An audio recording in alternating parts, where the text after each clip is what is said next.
femmes et les jeunes filles enlevées par Boko Haram sont mises en première ligne lors des combats. C'est ce que révèle Human Rights Watch dans un rapport publié lundi.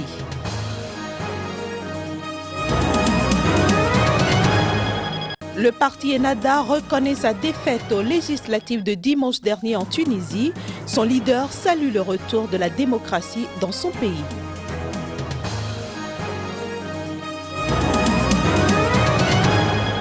La bataille biennale pour la domination du Congrès s'annonce rude dans le Colorado aux États-Unis. 3,6 millions d'électeurs sont appelés à voter.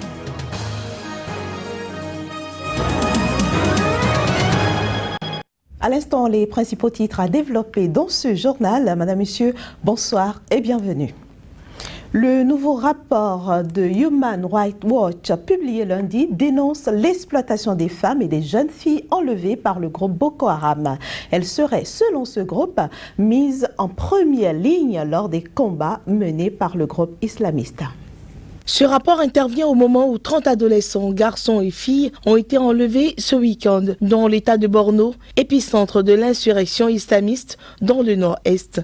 La semaine précédente, 60 autres filles et jeunes femmes ont été enlevées à Ouaga et Gouarta, deux autres villes du sud de cet état. Ces deux enlèvements ont jeté de nouveaux doutes sur l'accord de cessez-le-feu que les autorités nigérianes ont annoncé avoir conclu mi-octobre avec Boko Haram et qui prévoyait notamment la libération des 219 lycéennes enlevées à Chibok en avril et toujours aux mains des islamistes. L'organisation de défense des droits de l'homme, qui compile plusieurs dizaines de témoignages d'ex-otages, fait état de nombreuses séquelles physiques et psychologiques dont souffrent celles qui sont libérées. Dans le rapport de Human Rights Watch, une jeune fille de 19 ans retenue 3 mois en otage par Boko Haram l'année dernière dit avoir été forcée de participer à des attaques islamistes. L'ex-otage raconte avoir aussi reçu l'ordre d'égorger un des membres d'une milice privée capturée par Boko Haram à l'aide d'un couteau. D'autres témoignages plus durs évoquent des viols et des violences physiques.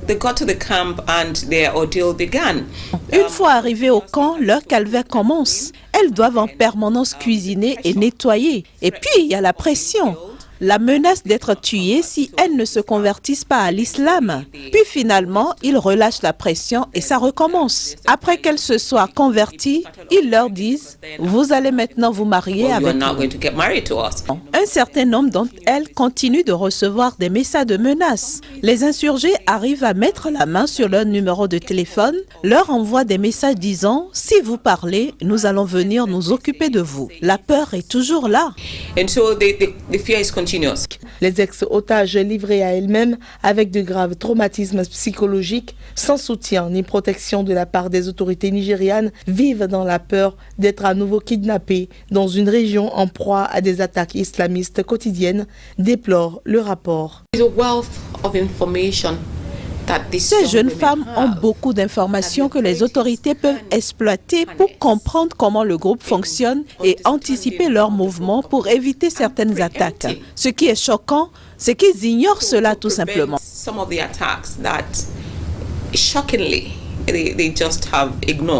Rappelons qu'en juillet dernier, une petite fille de 10 ans avait aussi été arrêtée dans l'état de Katsina, dans le nord-ouest du Nigeria, avec une ceinture d'explosifs autour de la taille.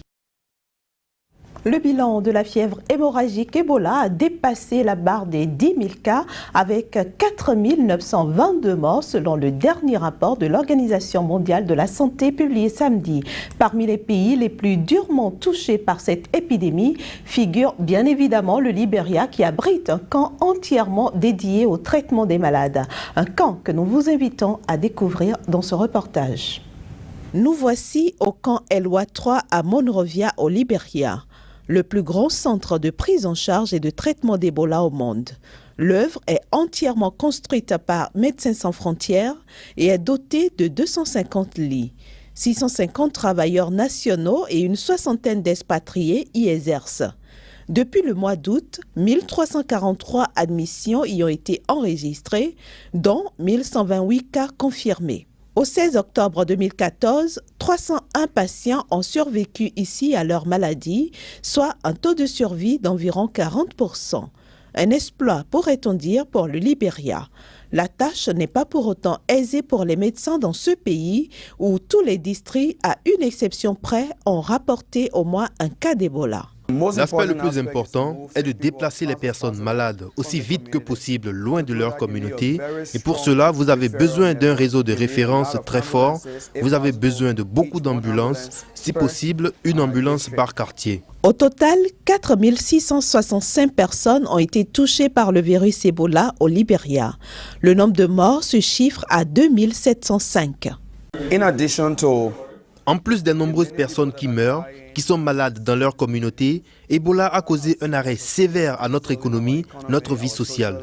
Ebola a changé notre mode de vie, a changé nos relations culturelles et sociales et a causé de nombreuses souffrances à la fois économiques, psychologiques et médicales. Signalons que le Libéria est considéré par l'OMS comme étant l'un des pays les plus gravement atteints par l'épidémie d'Ebola en Afrique.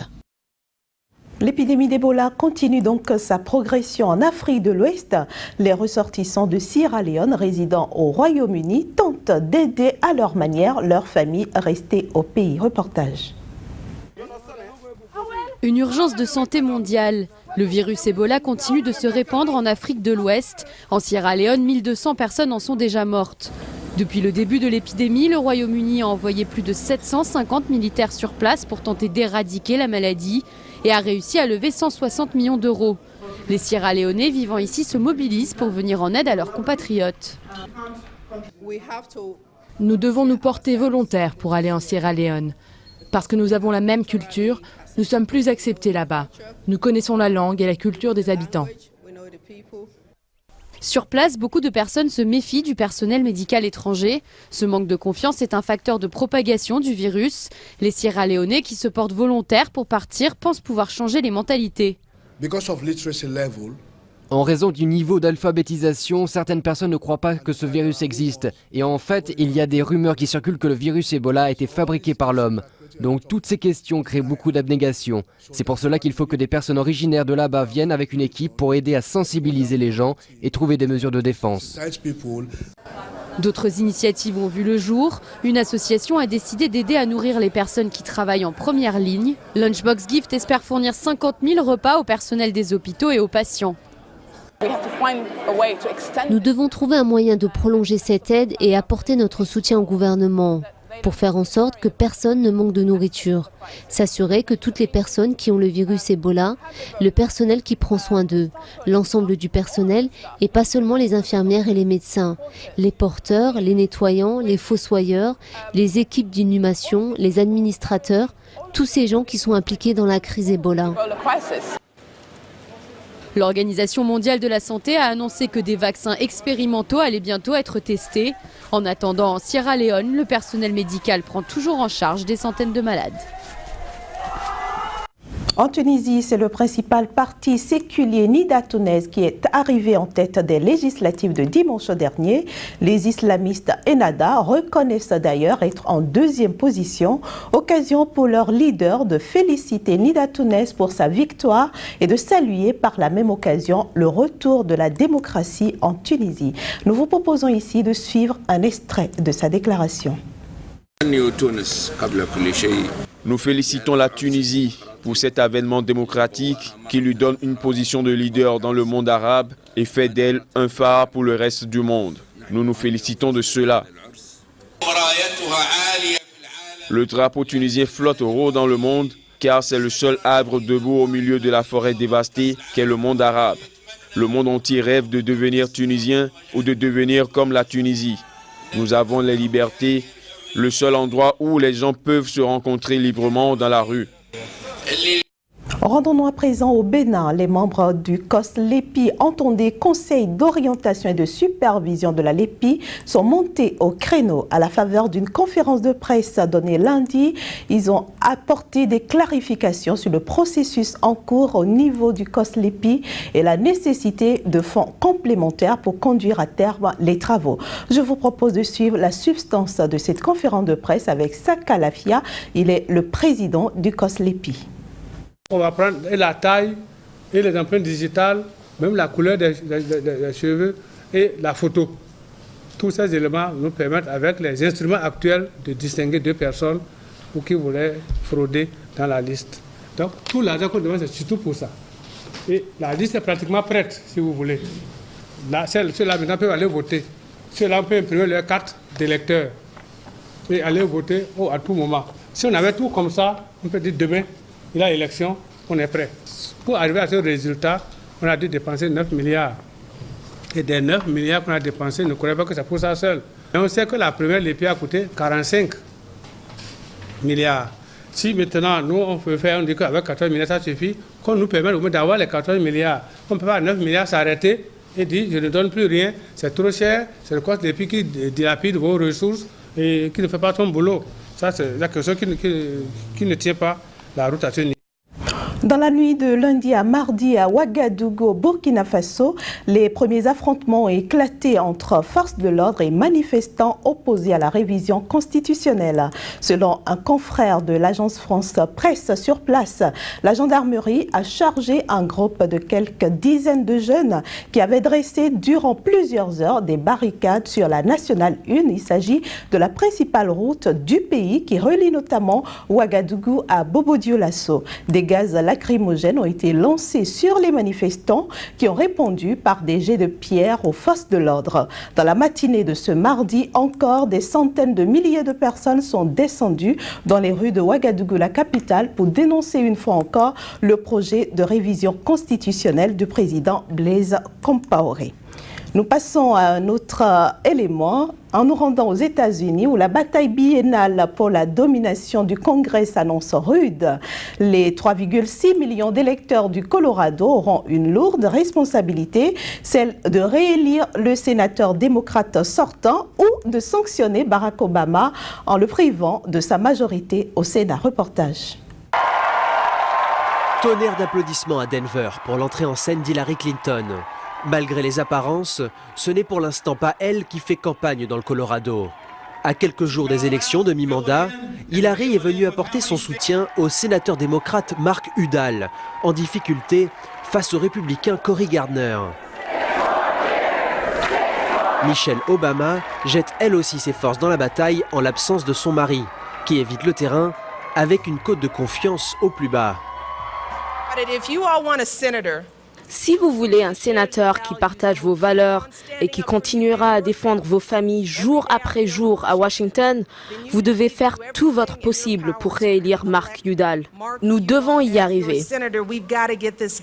L'enjeu est de taille pour les démocrates, car en cas de victoire, les républicains pourraient bien emporter la majorité au Sénat. Vous avez tous vu les sondages, n'est-ce pas? Ignorez-les. Le seul sondage qui compte, c'est le jour de l'élection. En misant sur les droits des femmes comme fer de lance de sa campagne, Mark Udall veut gonfler les votes des électrices et compenser la faible participation démocrate dans cet État ouest-américain. Cory Gardner, lui, a d'autres priorités. Le plus important dans tout ça, c'est le leadership. Il faut élire quelqu'un qui mettra toujours en avant le Colorado. Ce serait sympa qu'il y ait un peu plus de Colorado à Washington et un peu moins de Washington dans le Colorado, non? La course s'annonce serrée. Barack Obama doit déjà composer avec les républicains à la Chambre des représentants. Une défaite dans le Colorado mettrait le président américain encore plus en difficulté et pourrait faire basculer le Sénat à droite. Voilà, ce sera tout pour cette édition. Merci à vous de nous avoir reçus chez vous. Très bonne suite de programme sur Sika TV.